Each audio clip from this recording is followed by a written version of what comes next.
नमस्कार, आप सुन रहे हैं रेडियो V190.8 FM और लोक उमंगों में विहस्ती अभिव्यक्तियों से साक्षात्कार कौन नहीं करना चाहता। उसी क्षेत्र से जुड़े हुए एक आज लोक भजन के और लोक गायकी के एक महानतम व्यक्तित्व जिसने राजस्थान की इस लोक सनातन संस्कृति को पूरे हिंदुस्तान में पुष्पित पोषित और पल्लवित करने का यदि गर्व और श्रेय जाता है तो वो है श्री जोग भारती। सबसे पहले जोग भारती जी, हमारे स्टूडियो में आपका स्वागत है। नमस्कार, धन्यवाद। जोग भारती मेरे परिचय के मोहताज नहीं हैं, अपने पिता श्री धना भारती जी के शिष्य हैं और सांसारिक पुत्र हैं। धना भारती जी वो शख्सियत थे जिन्होंने लोक भजन गायन और लोक संस्कृति को, और एक शब्द आता है मारवाड़ी में और थाना, मतलब उसका सस्वर जो गायन किया जाता है उसको अर्थ बता करके और आम आदमी तक, व्यक्ति तक उसको पहुंचाने का जो कार्य किया वो इन्होंने किया। तो जो भारती जी, जैसा कि आदरणीय धना भारती जी, जो बचपन से ही आपको जो विरासत में ये चीज मिली जी, कैसे आपको ये इसके प्रति रुझान हुआ? देखिए, घर में तो माहौल ही ऐसा था कि बचपन में बच्चे लोग खेलते थे, उनके घर में खिलौना वगैरह थे। तो मेरे घर में खिलौना कभी मैंने देखा ही नहीं। हारमोनियम, ढोलक, वीणा होता, तंदूरा, और बस पिताजी गाते थे, मेरे दादाजी भी गाते थे। ऐसा सुना है कि 7 पीढ़ी हो गई है मेरे से जी। 6 पीढ़ी पहले मेरे पिताजी, दादाजी सभी भजन गाते और प्रोफेशनली तरीके से, मतलब भजन गाने के माध्यम से ही अपना पेट गुजारा करना, मतलब ये था। वैसे तो जिस परिवार से, जिस संस्कृति से, 10 नाम से उस परिवार से आप आते हैं। गोस्वामी। हाँ, गोस्वामी, तो गिरिपुरी भारती ऐसे गोस्वामी उनमें से एक है। तो उनका काम ही है कि जो सनातन संस्कृति की शिक्षा है वो लोगों तक पहुंचाना। तो ये उसको केवल आपके परिवार ने, मैंने जहां तक देखा है, जहां तक मेरा अपना ज्ञान है जी, हमारा जो ये पश्चिमी राजस्थान है इसमें आपके पिताजी की बराबर में कोई वाणी भजन करने वाला आदमी नहीं था जी।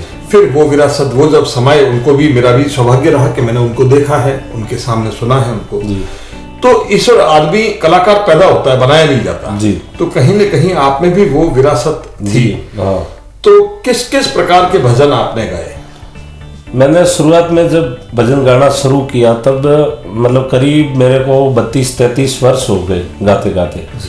तो उस समय माहौल ऐसा था कि केवल वाणी भजन ज़्यादा लोग गाते थे, आत्म वाणी। केवल मैं हूँ और मेरा ईश्वर भी मैं ही हूँ। और मेरे पिताजी ने अक्सर वही भजन गाए। कभी ये मामा जी, माता जी, इस टाइप के जो आधुनिक श्रृंगार रस के जो भजन है वो कभी गाए नहीं उन्होंने। तो मैंने सीखे तो वही थे जब शुरू किया गाना। लेकिन ज्यों ज्यों समय परिवर्तन होता गया, मेरे पिताजी की ये कहावत है कि सिंगों ने कैसी वोड़ाऊ, मर्दों ने कैडी परदेश, और जटे वसो जटे कोटड़ी, जटे वसो जटे देश। तो थोड़ा सा इसको मतलब राजस्थान से बाहर गए जी, तो वहाँ के जो युवा लोग होते, प्रदेश में लोग युवा होते हैं और उनकी सोच वही होती है कि कुछ हटके गाए, थोड़ा हिंदी टच का गाए, आधुनिक भजन गाए। अब धीरे धीरे ऐसा हो गया कि पुराने जो भजन मैंने भजन शुरू किए, उस समय सीखे थे, वो भजन गाने की आवश्यकता ही नहीं पड़ती है मुझे। केवल यही भजन श्रृंगार रस के भजन होते, और आत्मवाणी कभी गाने का प्रयास भी करते तो ऑडियंस पक जाती है जी। देख, बहुत लेकिन अपन इस बात को, उस मूल बात पे आवे उससे पहले कि जो आज की बात आपने जब छेड़ ही दी है, तो मैं कहता हूँ कि आज के जो भजन गायक है, नंबर एक तो उसमें आजकल वाद्य ज्यादा प्रधान हो गए जी। कुछ सॉफ्टवेयर, कुछ इक्विपमेंट्स, कुछ ऐसी मशीनरी ऐसी आ गई जिसमें बिल्कुल नहीं गाने वाला भी जो आदमी है वो अपने आप को गायक फील गा भी सकता है और गाया है, गायकों ने गाया। हाँ, लोग कलाकार बन गए। तो कैसा लगता है आपको जो ये जो खिचड़ी टाइप के जो लोग आ गए, इससे कैसा फील होता है? ये सर ऐसा है कि ये कहने की बात नहीं है। हंस हंस के कहे हम तो बुरा मानते हैं लोग, और रो रो के मांगने की आदत नहीं रही।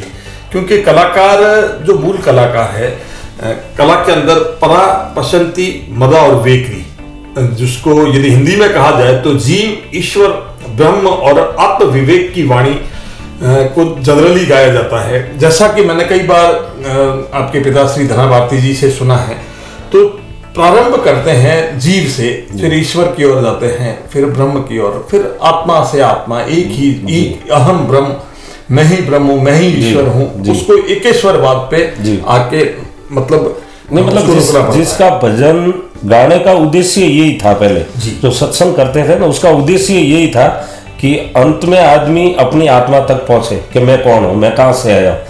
और भजन होता ही इसलिए, भजन ये टाइम पास का साधन है। अब तो टाइम पास होता है कि आज हमारे यहाँ पे मेला है, 10,000 लोग आएंगे, कलाकार ऐसा बढ़िया लावे कि बिस्तर की आवश्यकता ही नहीं पड़े। आप समझ लीजिए लोगों की भावना क्या है, मतलब मनोरंजन है, मनोरंजन हो गया। तो मैं क्या, सभी लोग यही करते हैं, मनोरंजन करवाना है तो हम लोग करते हैं, पैसा दे रहा है अगला, तो मनोरंजन क्यों नहीं करवाएंगे। नहीं तो वो जो भजन का विषय जो संग था जी, वो समाप्त हो गया, वो अभी समाप्त हो गया जी।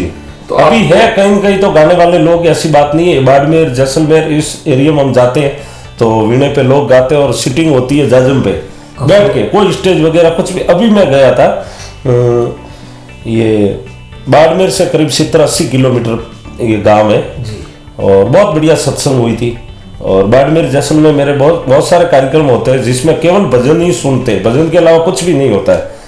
नहीं तो जो आपका कहना है कि आज भी जो श्रोता है जी, जो सत्य का संग जी, सत्संग करने वाला श्रोता आज भी उपलब्ध है।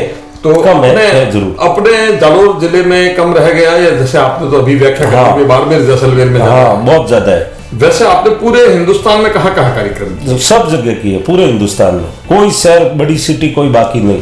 छोटे छोटे गांव भी किए, आंध्रा में, तमिल में, मतलब ऐसे छोटे छोटे गांव में जहाँ 10-10 दुकानें होती है मारवाड़ियों की, वहां भी मेरा कार्यक्रम हुआ है। क्यों बुलाते हैं, ऐसा आप पे क्या आकर्षण है? नहीं, ऐसा कोई आकर्षण जैसा नहीं है। 10-20 साल से मतलब बाहर का कार्यक्रम मैं करता था, अब तो नहीं करता हूँ, राजस्थान से बाहर करता ही नहीं हूँ। लेकिन आकर्षण जैसा कोई था ही नहीं। मतलब बच्चा फर्स्ट क्यों आया, क्योंकि दौड़ रेस में अकेला था, यही समझ लीजिए। मैंने जब गाना शुरू किया तो कलाकार बहुत कम थे, और मुझे ये विश्वास है कि मैं जिस भजन को लेके गायन प्रारंभ किया था, उस गायन में ताकत थी, उस भजन, उस शब्दों में ताकत थी, और उसके लिए लोग आज भी मुझे बुलाते हैं। ये जिसको मूल भावना का, मूल गूढ़ अर्थ का जो भजन गाना है और सुनना है जी, तो वो आपकी आवश्यकता वहां महसूस की जाती है जी, जरूर। लेकिन मैंने कई बार ऐसा देखा है जहां स्टेज है, राहत इंदौरी ने एक शब्द कहा, जहां राहत साहब होते हैं या तो वो मुशायरा लूट लेते हैं। तो वैसे जहां भजन सज्जा है वहां जो भारतीय उस भजन के पूरे एनवायरनमेंट को लूट लेता है, ऐसा क्या है? नहीं ऐसा वो बात उत्तर वही है कि उस जो मैं गायन करता हूँ, मुझे पूरा विश्वास है कि उस शब्दों में इतनी बड़ी ताकत है कि वो हर किसी को आकर्षित कर सकती है। भले गायन में मुझे आज भी संगीत के साथ गाना नहीं आता है, पूरे तरीके से नहीं आता है, जैसा मेरे पिताजी ने गाया वैसा ही मैं गा रहा हूँ। लेकिन उसमें एक वाणी, एक ऐसा भजन होता है, जैसे 8-10 गायक होते हैं, लेकिन उसमें भजन ही ऐसा होता है कि उस भजन के शब्द में वो ताकत है, लोग भी आकर्षित रहेंगे और सुनने वाला कलाकार, गाने वाला भी आकर्षित रहेगा उसमें। और मैं नहीं, मेरी जगह कोई भी गाएगा तो वही रहेगा। आप सुन रहे हैं रेडियो V1 90.8 FM, और आज हमारे साथ है लोक भजन गायक और थाने वाले और कथाकार श्री जोग भारती। बने रहिए हमारे साथ और सुनते रहिए रेडियो V1 90.8 FM।